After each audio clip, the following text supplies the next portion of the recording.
on a compris que c'était la guerre, quoi. Puis voilà, et la déclaration de la guerre, et les enfants, les maris qui partaient, quoi. Et voilà, hein. Bon, alors là, les mamans et les femmes, dur. Ouais. Vous aviez parlé tout à l'heure des cloches qui sonnaient.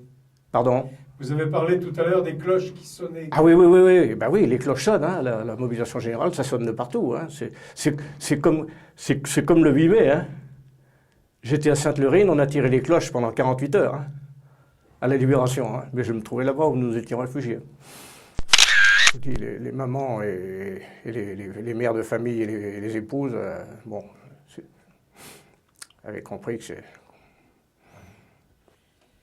Et puis, vous vous souvenez de l'arrivée des Allemands aussi? Alors là, l'arrivée des Allemands, le curé, l'abbé Hugues de Saint-Palais, qui nous a fait faire notre première communion, pendant les 3 jours de retraite, nous racontait un tas de trucs, qui se passaient des atrocités dans le nord, là-bas, enfin bon, on en avait plein la tête. Et puis finalement, bon, ben, oui, ils sont arrivés, quand on est arrivé de Saint-Palais, 4 heures l'après-midi, ben, ils étaient là, quoi, hein, et alors là, c'était l'invasion complète, mais on avait peur, parce qu'on ne savait pas, hein. On nous avait tellement dit, puis on ne savait pas quand même, hein. Puis armés, bien sûr, jusqu'aux dents, hein, enfin bon. Et puis bon, il y a eu la chose ils ont vite compris que l'établissement qui se trouvait là, il y avait du vin, et bien sûr, ils sont rentrés, ils sont venus, puis on l'a vendu. Ils ont payé avec des marques de l'époque, bien sûr, ils ont rien volé, hein. Mais bon, ça s'est vidé en rien de temps, et puis voilà, on ne peut pas fermer la porte. Terminé. Et après, bon, ben, voilà. Alors, comment... On a fallu vivre avec eux.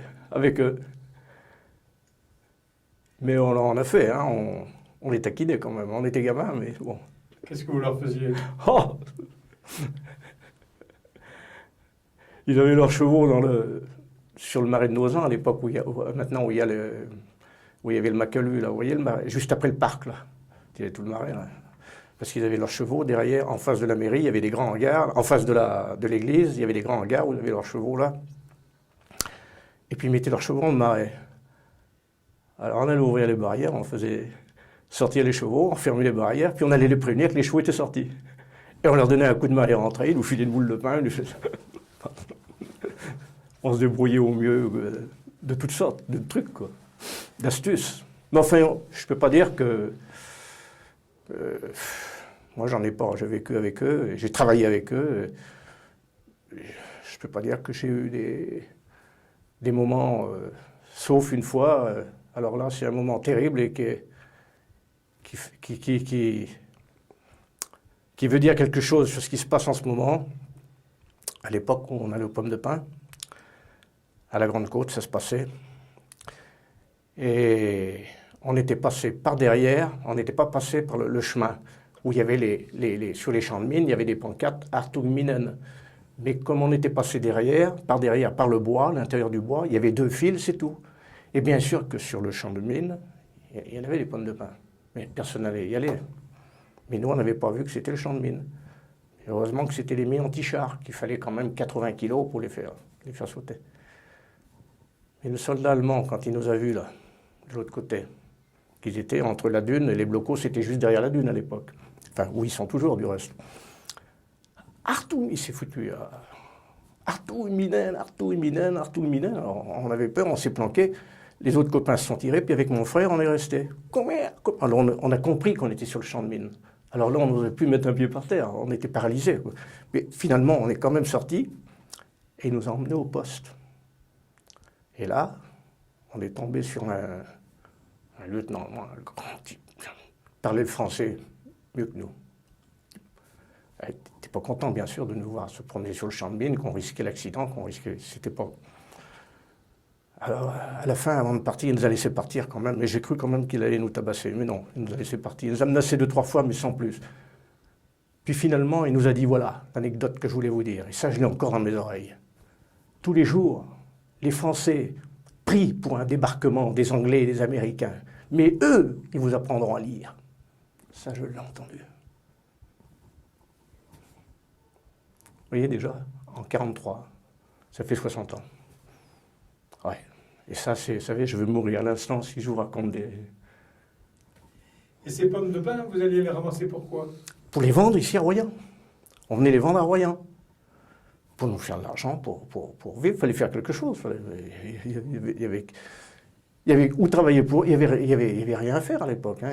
Ça se vendait bien? Ah oui, oui, oui. Ben, quand on n'en était pas maître, quand on arrivait à Royan, on les vendait. Et on les vendait, je vous dis, 300 francs le mille. Alors on était trois, mes frères et une de mes sœurs. Ça fait qu'on ramassait à l'époque 900 francs de l'époque, tous les jours. Quoi. Maintenant, attention, il fallait les ramasser, venir les vendre à pied avec la... Non, mais... Ah oui, oui, oui, avec un copain, un dimanche après-midi, c'était un dimanche en fin d'après-midi, l'équipe de football arrivait de jouer je ne sais où, devant le café, puis avec un copain, on avait chacun un vélo, sans fin, bien sûr, avec des pneus pleins. On est descendu, on est monté en haut du bourg, et puis le bourg, c'était vraiment en angle droit, hein, juste avant la guerre, c'était pas dégagé comme maintenant. Et puis la sentinelle, normalement, se trouvait, parce qu'ils avaient fait un campement, les Allemands, derrière l'église. Ils étaient dessous, terre, derrière l'église, à Vaux-sur-Mer. Et la guérite de la sentinelle était devant la place, là, sur le bord de la route. Et la sentinelle, au lieu d'être à sa guérite, faisait les 100 pas. Et quand on est redescendu, il se trouvait juste derrière le virage, au milieu de la route. Vous savez, on va à droite, on va à gauche, puis poum. Mais alors la peur le lendemain, quand on a vu je passais là dans le bourg, enfin le sergent m'avait sermonné, c'est tout, mais on le connaissait bien parce que ma mère le blanchissait, il faisait blanchir son linge à la maison. Parce qu'on blanchissait des roquis, puis il fallait faire bouillir la marmite. Ça, fallait... Hein. Et le lendemain, on a vu les deux gendarmes allemands, vous savez, les colliers, là, qui sortaient de la mairie, on a cru que l'Allemand, parce qu'il saignait, il avait pris une drôle de bûche, lui, avec, on lui avait rentré dedans, quoi.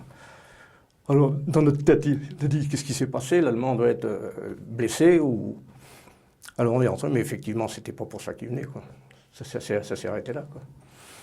Vous avez parlé des requis à l'instant, là, quoi. C'était qui ces requis-là? Eh bien, les requis, c'est ceux qui sont venus, que les Allemands avaient réquisitionnés, des gens qui venaient de l'Est, d'en haut, pour construire les blocos. Ça, il y en avait en pagaille, et puis on en blanchissait, ma pauvre maman, on blanchissait une dizaine, quoi, qu'elle en avait leur âge. Quoi. Où logeait-il? Alors, ils logeaient, ben, vous savez, il y avait des maisons quand même inhabitées sur la falaise de Vaux-sur-Mer. Hein. Alors, je pense qu'ils logeaient, ils étaient, oui, dans ces villas, là, sur Vaud. Hein. Parce que c'était pas tellement occupé, les villas de Vaux-sur-Mer. Hein. Elles n'étaient pas toutes occupées par les Allemands. Hein. Et vous-même, vous avez dit que vous aviez travaillé pour les Allemands, là? Oui, toujours en... Attendez, c'est début 43, j'avais 14 ans, donc je suis de 29, c'est 42 ou 43 attendez. Oui, j'ai travaillé au bar. J'ai travaillé au bar avec le barman qui était là, parce que c'était leur foyer au Sporting, hein, le Soldat Nem, ça s'appelait. Hein. Et voilà, alors donc ça fait que je récupérais, comme des gens du coin, des civils du secteur de Pontaillac savaient que je travaillais là, alors tous les soirs ils m'attendaient, que je récupérais les pleins pots de mégots pour leur donner, quoi. Voilà, et moi je travaillais, j'étais bien payé, j'étais nourri et logé. À l'époque, ils me donnaient 1200 francs par mois. À cette époque-là. Seulement, j'embauchais le matin à 8 h jusqu'au soir 10 h. Ça fait que je ne voyais pas le jour, si vous voulez. Hein. Alors bon, j'ai pas pu y rester parce que bon, j'ai pas tenu le coup. Quoi. Mais là encore, pourtant je mangeais ma faim, ils étaient pas... je peux pas... J'ai pas de mauvais souvenirs, si vous voulez, avec leur contact. D'abord, j'étais jeune, c'était dirigé par des sœurs allemandes, des Schwester. Hein. C'est comme ça, en allemand, ça s'appelait. C'était des femmes qui dirigeaient le foyer. Et Baby, quand elle m'appelait Baby. Alors, je devais avoir, oui, j'avais 14 ans. Quoi. Voilà. On fait une pause. Tiens, voilà, comme vous voulez. Quand les avions passaient, qui arrivaient d'Angleterre ou qui passaient, bon, systématiquement, les sirènes, hein, ce qu'on entend là en ce moment. Les sirènes, les projecteurs qui fouinaient le ciel pour chercher. Et quand ils avaient trouvé la direction, c'était les fusées éclairantes qui partaient. Et alors là, ça partait. Alors il y avait le Verdon qui tirait, les DCA de là-bas. Alors donc, ce qui se tirait de là-bas devait éclater ici. Et ce qui se tirait d'ici devait... Alors c'était des soirées. Puis une nuit, c'est tombé en haut du bourg, sur une chambre où il y avait ces femmes. Il y en a une de gravement blessée, elle s'en est tirée. Il y avait les 2 sœurs et la mère. Et la mère et une des filles ont été tuées sur le coup. Madame Guérin et sa fille. Alors là, après, bon, on avait peur, quoi, à chaque fois, hein, bien sûr. Hein. Quand il arrive un truc comme ça, après, à chaque fois que ça pétait, bon, c'est sûr que... Et puis finalement, on est parti après le 12 octobre 44. On n'avait plus à manger, on n'avait plus... Bon, bon, il fallait partir, quoi. Vous vous souvenez de ce départ? Comment ça Oh s'est là là, passé? oh là là, si je m'en souviens. Il pleuvait à pied. Juste quand on est arrivé à cause là-bas, que les filles étaient... Vous savez, il y a une grande ligne droite, là, quand on part sur la route de Causes. Il y a cette grande ligne droite, puis on arrive en haut de la côte, là. Ils étaient là, les premiers. Ils nous attendaient, ils nous ont pris, ils nous ont aidés à passer entre les... Parce qu'il y avait certains, je ne sais pas si c'était pas miné, il y avait des endroits déterminés pour passer. Donc, ils nous ont guidés jusqu'à la gendarmerie de Causes, bien sûr. On a regardé la liste, bien sûr. Puis bon. Mais alors là, bon... Bien sûr, on avait l'esprit tranquille. Mais alors là, quand on est rentré, quand les FFI nous ont emmenés, on a couché dans l'école de Causes, dans le milieu de Causes, dans la vieille école. On a couché là dans ce truc. Et quand on a sorti notre morceau de pain noir qu'on ramenait, les gars n'en venaient pas. Ils nous ont mis le pain blanc sur la table, du beurre à manger. On s'est jetés comme des morts de faim, c'est le cas de dire, quoi. Alors ça, c'était encore un soir... ouais. Et tous ces soldats qui étaient là, ces gens qui étaient là, nous regardaient, ils ne pensaient pas qu'on pouvait se trouver comme ça, quoi. Et on est parti le lendemain, on est allé jusqu'à Pont. On a fait en 2 étapes. Et de Pont, on est allé jusqu'à Sainte-Lurine. J'avais de la famille à Sainte-Lurine, on est allé là-bas et on est resté... Mon jeune frère, et tous les deux, on a été placés dans une ferme. On est tombé chez des gens sensationnels. C'est drôle, c'était pas les mêmes paysans que chez nous. C'est drôle, hein. Mais on est tombé chez des gens là-bas, formidables. C'est vrai. C'est vrai. Que ceux de Vaud, je peux pas en dire, parce que ça ferait mal. On bouchait des trous de bombe sur Vaud, à la tâche, et je peux vous assurer qu'on nous donnait pas cher, il fallait... On n'était pas payé cher du mètre cube. Hein. Mais enfin, on se débrouillait quand il y avait des camions de remblai qui passaient. Enfin bon, là encore, hein, c'est au plus... Et alors on a travaillé là jusqu'au jour, alors un jour terrible.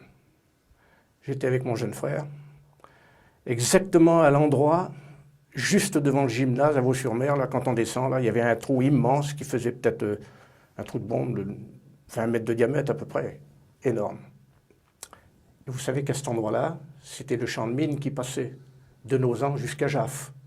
Il y avait le champ de mine d'infanterie, c'est-à-dire les mines bouteilles qu'on appelait, qui étaient reliées par des fils de fer. Et puis de l'autre côté de la route, c'était les mines anti-chars, les grosses. Et là, à cet endroit-là, c'était l'endroit des mines d'infanterie. Alors on avait fini de boucher notre trou. Seulement c'était plat.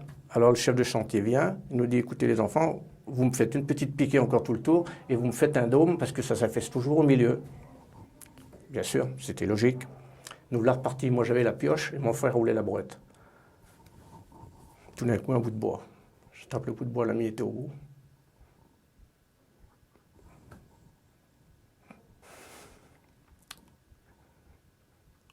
La chance. La chance qu'elle n'était pas reliée à un bout de fil de fer dans la terre.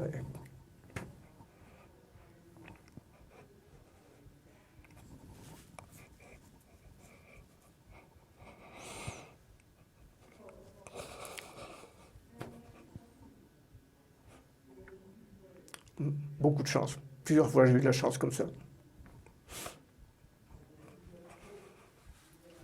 Et là, Vous savez, tous les gars autour. Tout le monde a la vente. Hein. Je la tenais, je voulais pas la poser, je savais ce que c'était. Hein. Finalement, j'ai posé, quoi. On est parti de là, mais j'ai demandé mon compte le soir, les trous de bombe, ça a été fini. C'est parti.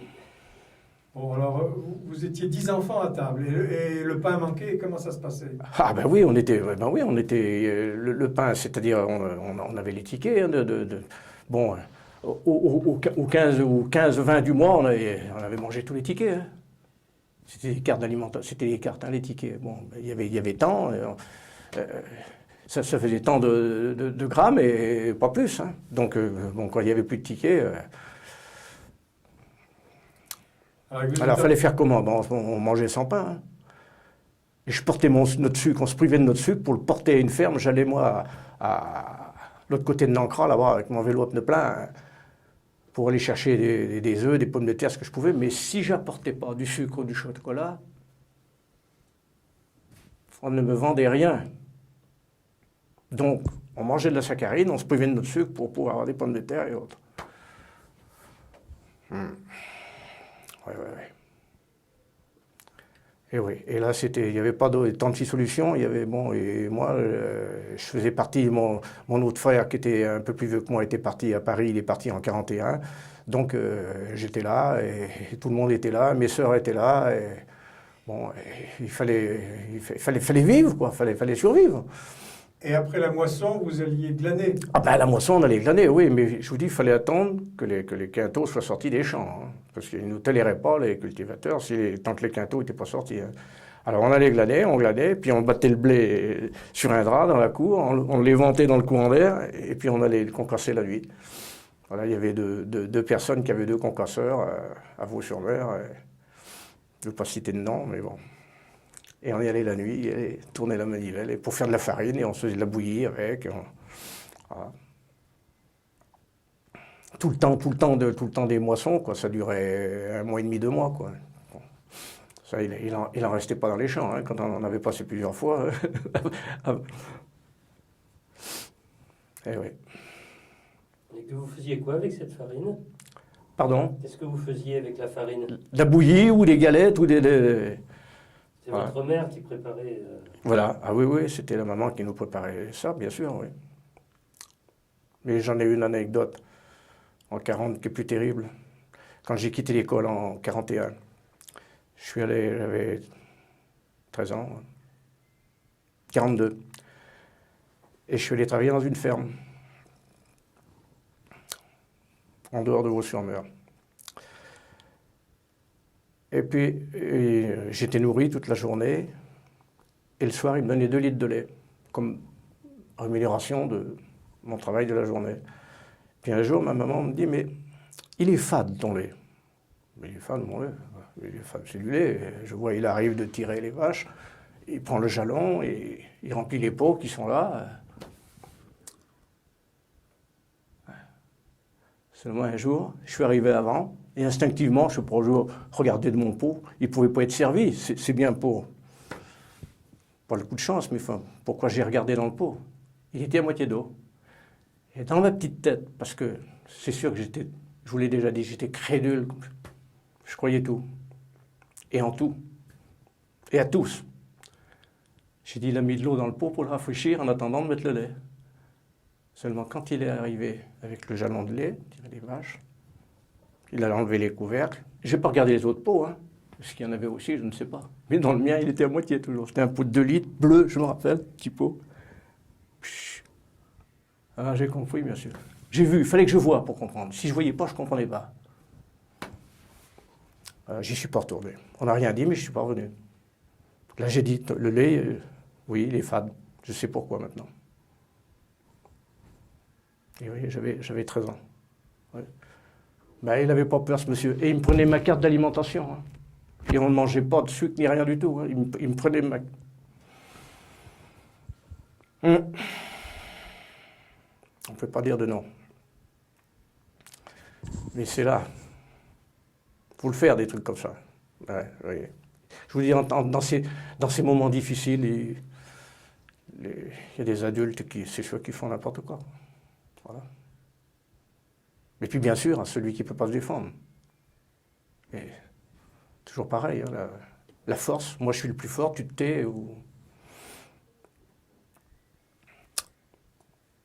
Oui, on élevait les cochons et voilà, on allait ou ramasser du brou sur les branches. Du brou, c'était le truc des ormes, les feuilles d'orme.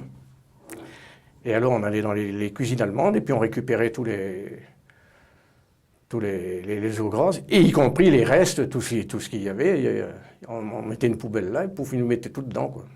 Mais il est certain qu'il y avait des bons morceaux, il y avait des pommes de terre entières, il y avait des bons... Bah, on récupérait le meilleur, et puis bon, voilà. Hein. Ça attendait que le cochon profite. Tiens, les passages des lapins, alors là, on accrochait ça au barbelé, et puis... Ah, alors bien sûr, là, c'était la fête, quoi. Je faisais mon tour, mais j'étais pas tout seul, hein. Il y en avait il y en avait qui passaient avant vous, quoi. Fallait... Alors bon, c'est sûr qu'avec 2-3 lapins, bon, ça assaisonnait ou les topinambours ou ce qu'il y avait, quoi. Bon, puis voilà.